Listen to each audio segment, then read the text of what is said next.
Good afternoon, Julie Cahoon here, and I've come on specifically this afternoon to talk about what's going on with our children and do they need to be immunised, and what's going on with the schools and what's going on in general. And I've asked a lot of people on both sides of the coin to see if we can get to the bottom of what's going on.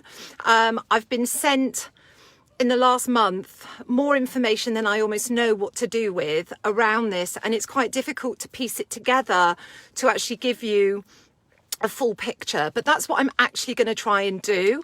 And I'm going to ask you some questions. So whichever side of the coin you are on, whether you believe that they should or they shouldn't, then I encourage you to watch this. I encourage you to share it, to save it, and for people to start asking questions. And the reason I'm asking this is a sense of urgency now. We've got a very, very narrow window. I also want to just cover off a few things in the beginning, if that's okay with everybody. A few facts.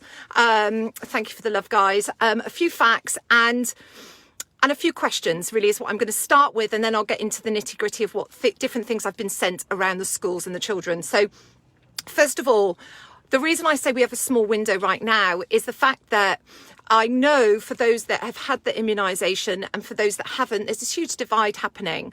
And I can understand 100% why people immunised are getting very frustrated with the people that aren't, because there's that belief that everything will go back to normal if we would just hurry up and do it. And one of the reasons, or a lot of the reasons that people have given me is the fact that they have lost loved ones. People have lost people in this, and I've never ever said that that's not awful. And I know people that have lost people, and I know people that have been very sick by this. And my heart does go out to them.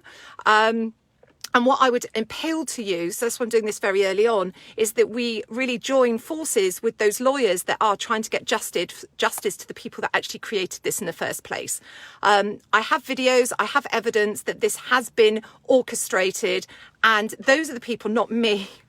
So the very reasons you want me to have it so that you can get your freedom back is the very reason I believe we're not going to get our freedoms back and ever get them back if we move forward with this plan. So what we can do is we can look to seek justice on the very people that created this in the first place. I'm not your enemy, and neither is anybody else that is right now trying to hold on to their human right of not having this forced on us and be mandatory. So I believe we do need to join forces, and we need to look at those people that did cause this, and stop turning on one another and allowing, because I think they're having a field day on people doing that. Would that be okay with everybody? Like, let's join forces with those hundreds of lawyers that are trying to do that, and they are trying to do that.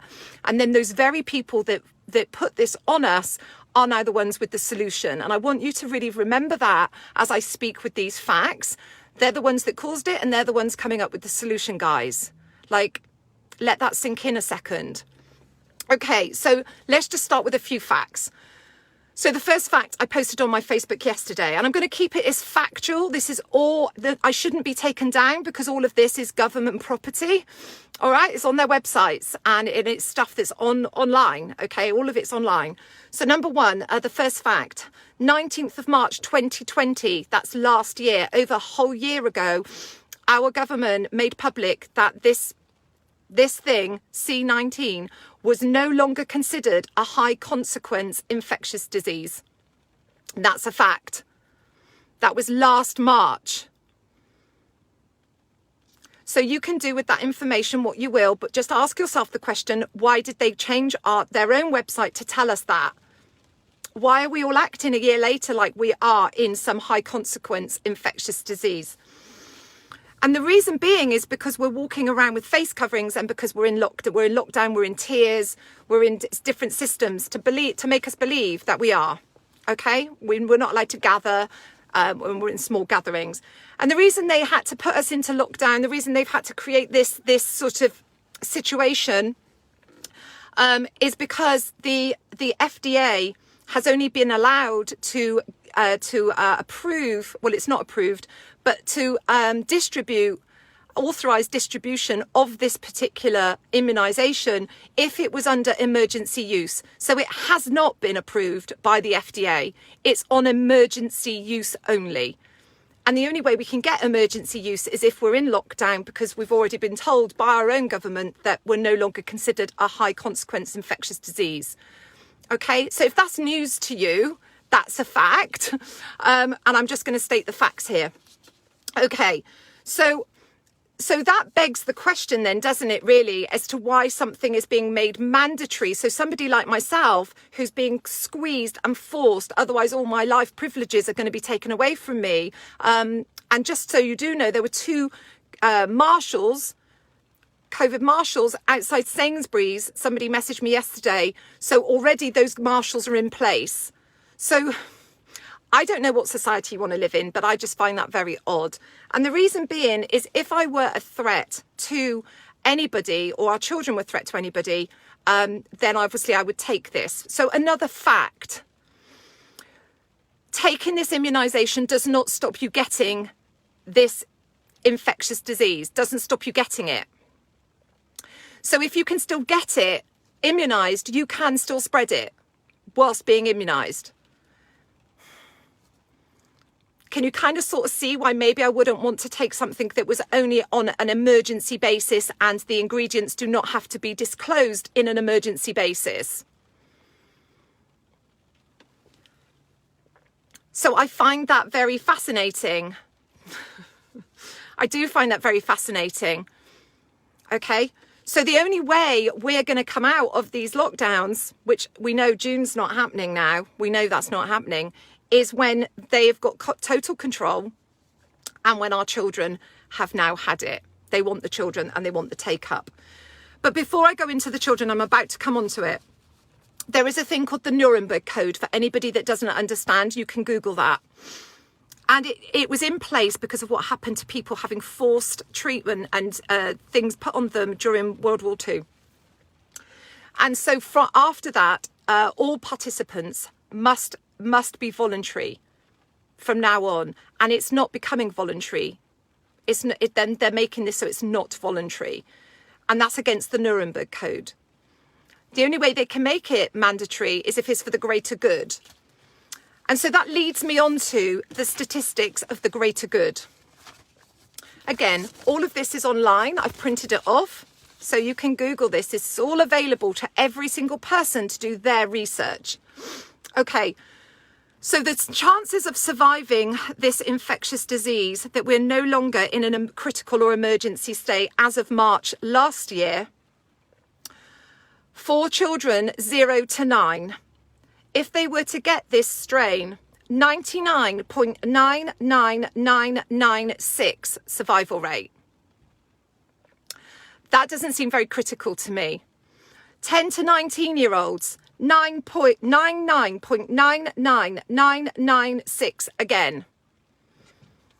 I don't think they need an emergency experiment where the ingredients have not been approved. 20 to 29-year-olds, 99.9998. 30 to 39, 99.9991.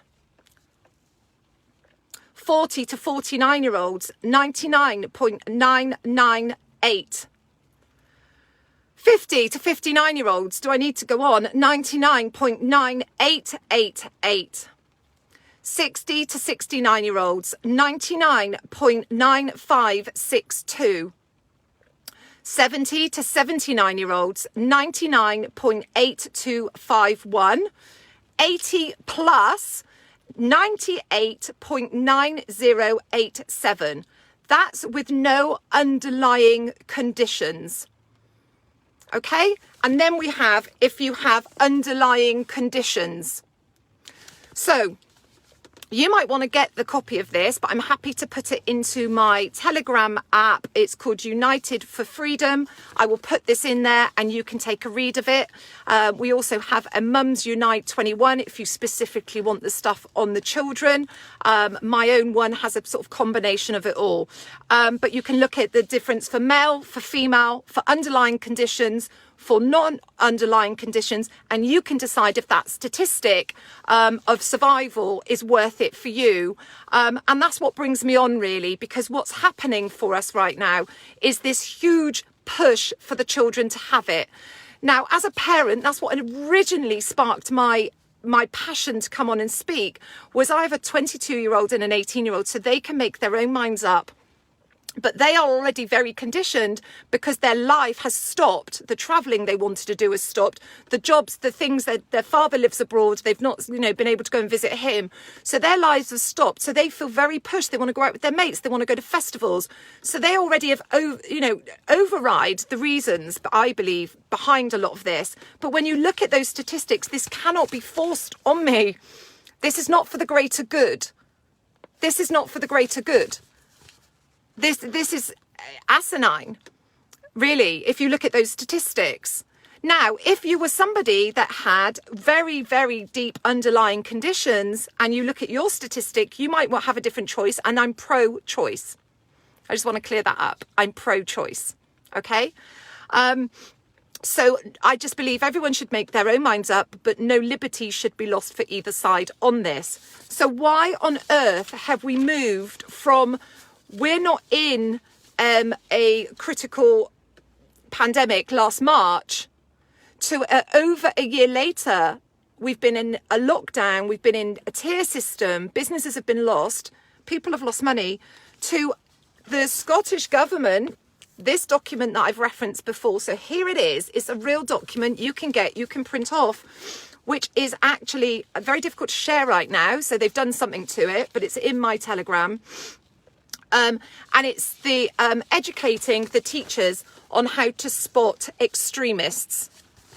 Now, apparently, even with those statistics, me being a bit of a critical thinker is no longer allowed to do that. If I had young children going into school, because if the children go into school and mention these things here on the letter, which I'm going to read out, that unfortunately we are now branded as extremists and conspiracy theorists.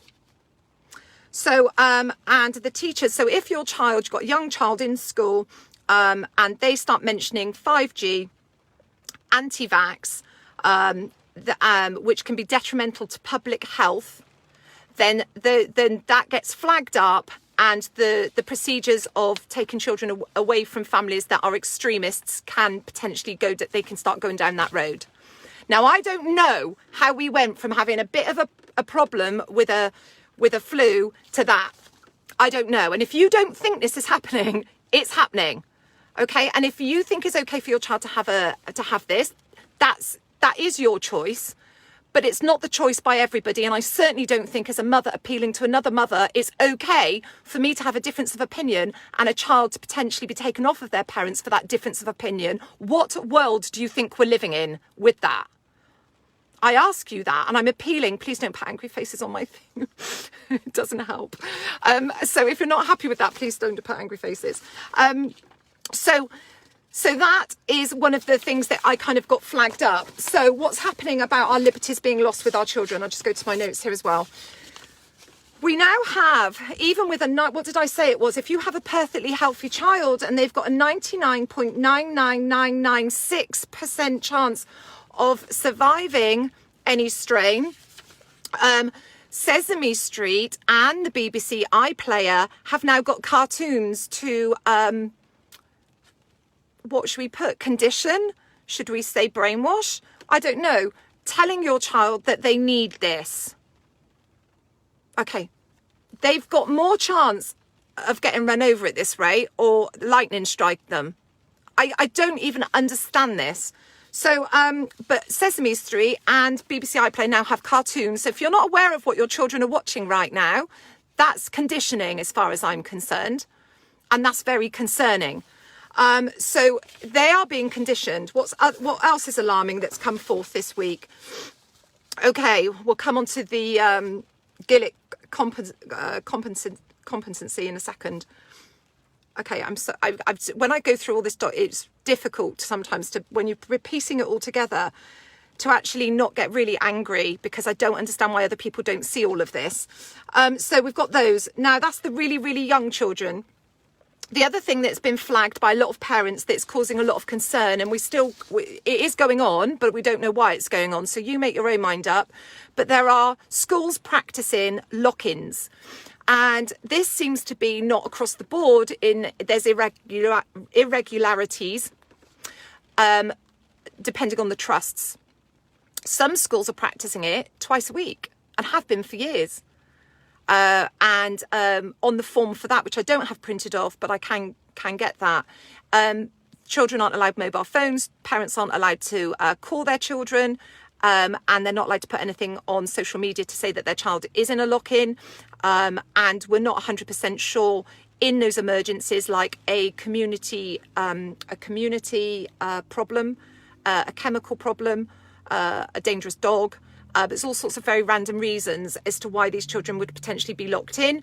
But whilst they're locked in, it would be interesting to see what rights the school have if they believe they need a medical intervention. And I need a lawyer to actually tell me what happens in a crisis situation when children are in a lock-in, as to what the state can and cannot do. There's a lot of parents sending me that. I don't have any information as to why they're doing it. No teacher has been able to tell me, other than there's dangerous dogs, or somebody might run into the school and harm them. But there's been a lot of that been sent to me, and people are feeling very nervous about that as to why.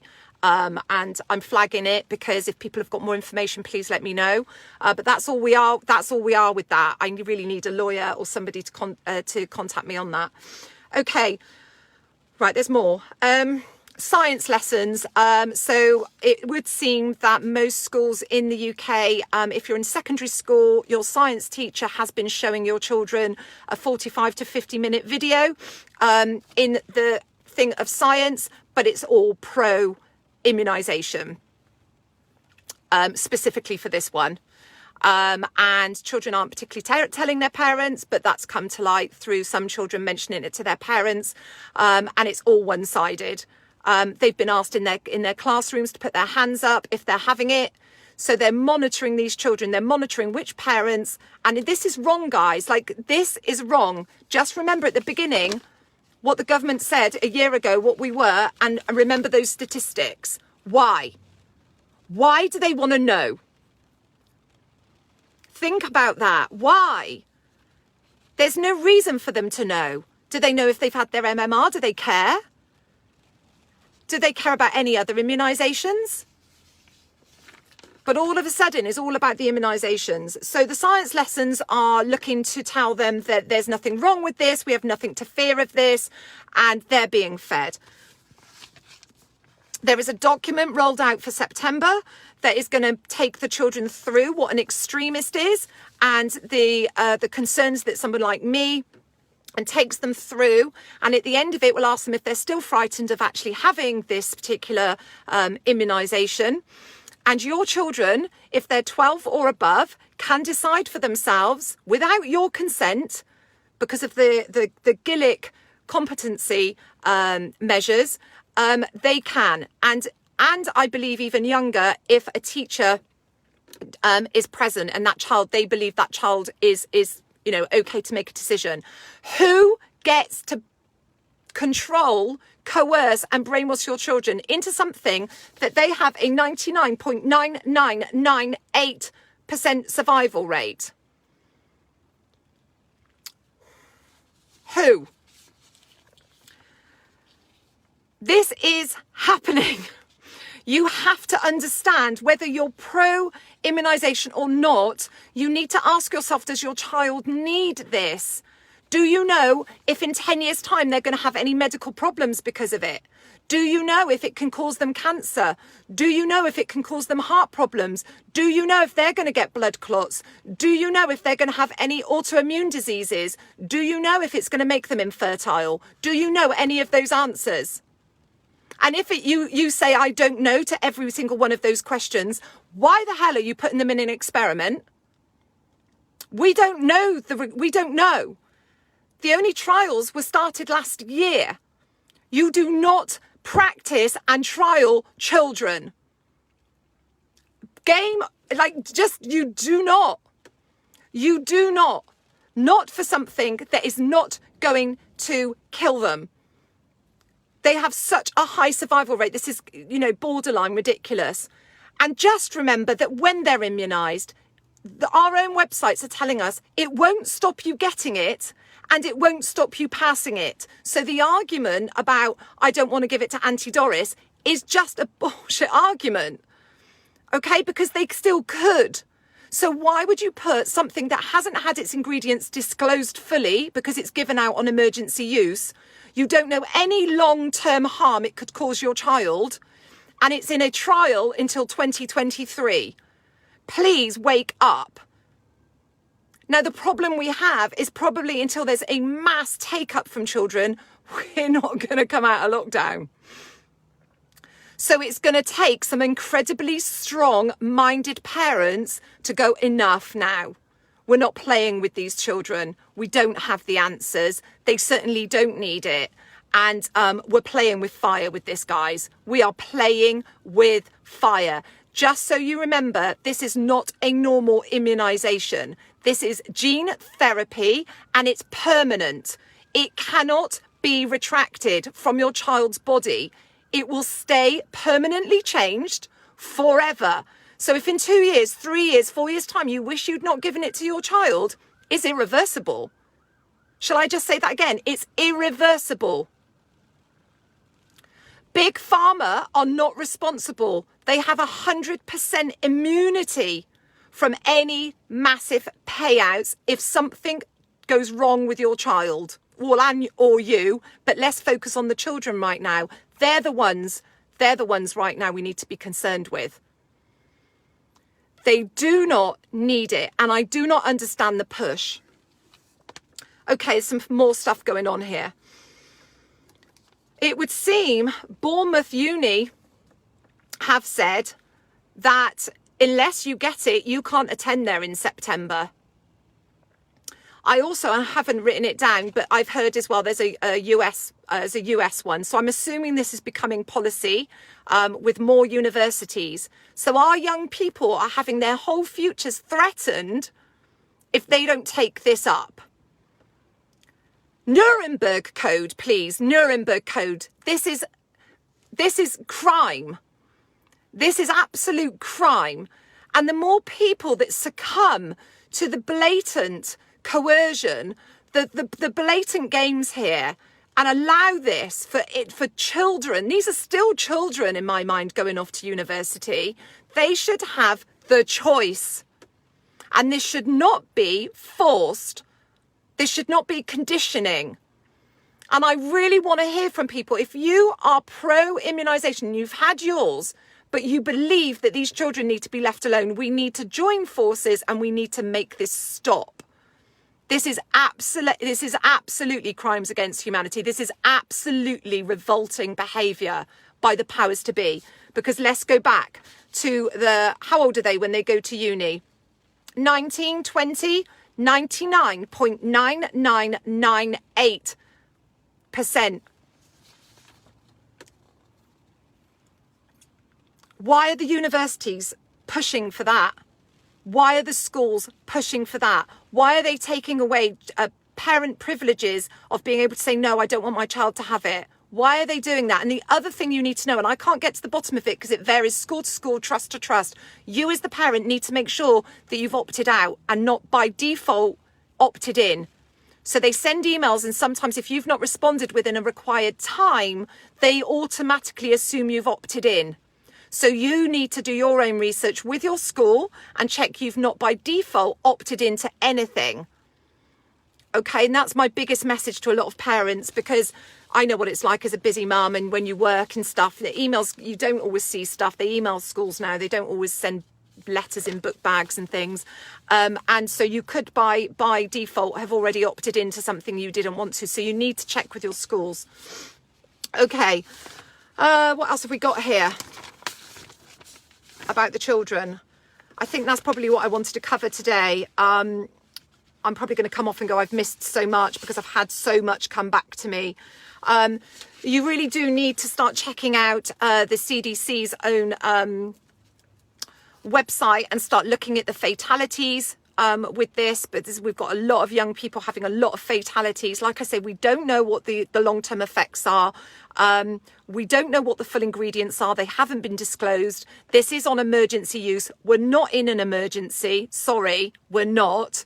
And serious crimes are being had here. But here's the thing.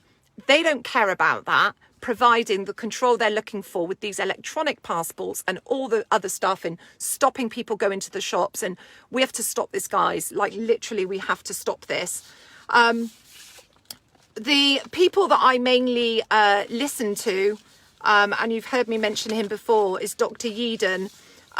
He is ex-Pfizer chief scientist for respiratory issues, and is a I can't get my words out today. Virologist. I'm going to get that wrong. I've written it down. Let me just check. Somebody's going to split the hairs, aren't they? Someone's going to split the hairs and go, you got it all wrong, Julie. You got it all wrong. Okay. There we go. Dr. Mike Yeadon, Chief Officer of Allergy and Respiratory Department at Pfizer. So he knows a thing or two, guys. Like, he really does. And it's really worth checking out his stuff.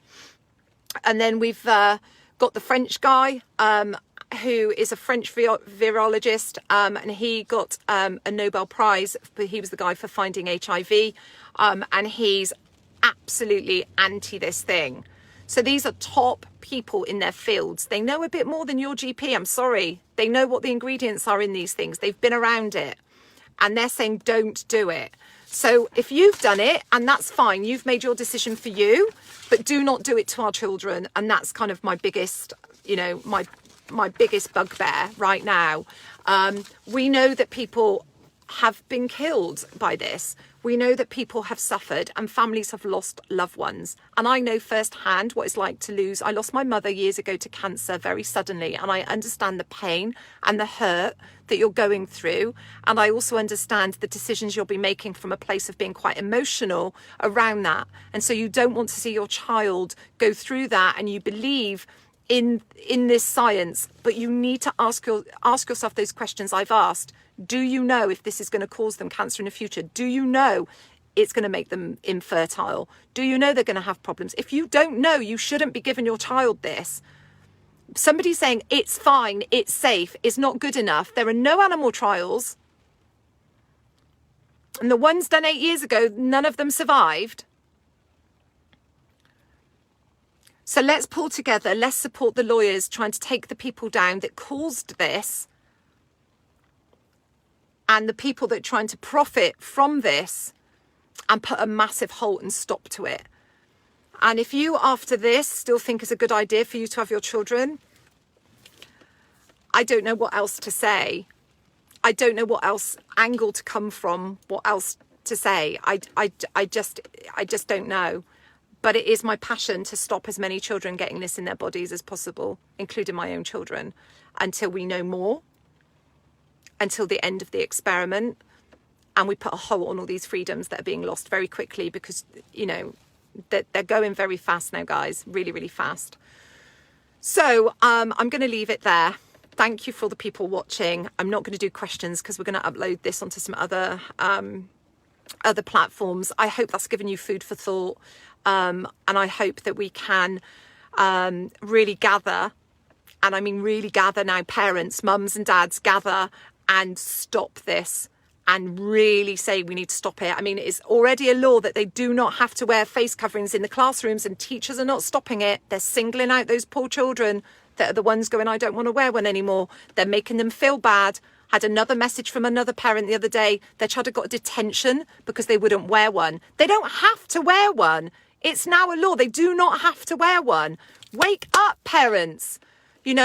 Stop being that parent that's so frightened to stand out, and stand up for your children. This is serious, like really serious. And I just think people are just hoping that they're going to just put their little head in the sand and it'll all go back to normal. Normal's gone, and it'll be gone for good if they get their hands on these children. That's what I'm saying to you.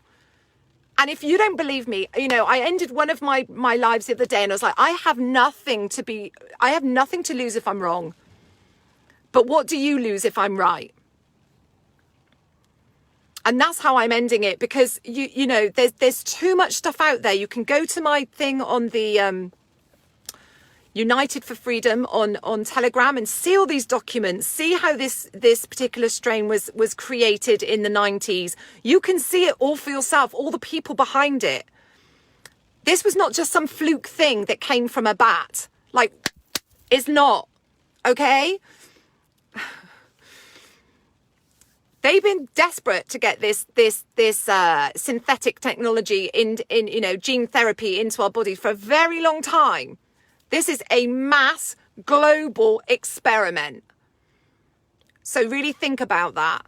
Okay, I am going to leave it there. I just feel like I can suddenly see comments and I want to answer, but I am going to go. I am going to leave you. I love you all, and I hope that we get to I hope that these lawyers can really start making waves now with the people that have done this to us globally. But let's end it on, Cynthia, you've put protect our precious children at all costs, always.